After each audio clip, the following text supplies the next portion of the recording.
Sheeta, thank you so much for an amazing, inspiring talk. Oh, thank you so much. So happy to have you here. So one of the questions that we're thinking about is what makes us a creative society? That's a great question. Well, the case that I'm making in my talk is that we just need two abilities to be creative. First is the ability to be cognitively diverse.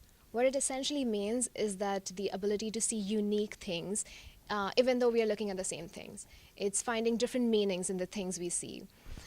We do have this ability to some sense, but we tend to not harness it a lot. We don't tend to embrace our diverse thoughts and different ideas because we are sort of trained to look at things just in one fixed way. So if we can embrace these diverse thoughts and let them inform us and our creative ability, we can be cognitively diverse. But then there is another ability, which is the ability to interact with each other, especially when we are talking to people who have different perspectives than us.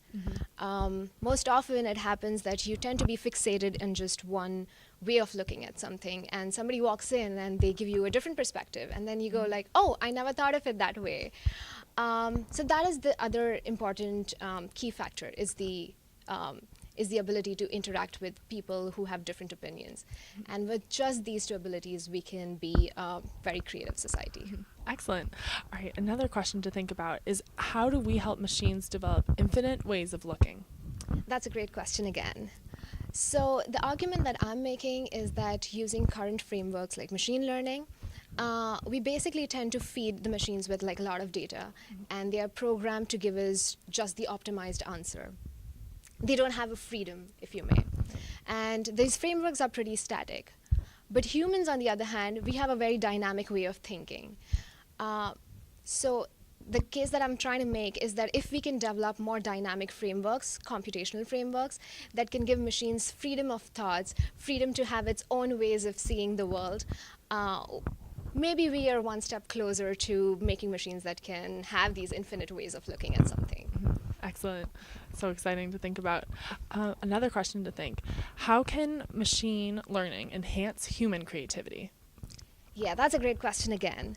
So, well, I'm not saying machines can replace humans, but in some sense, machines can also start doing things that humans do when we interact with each other.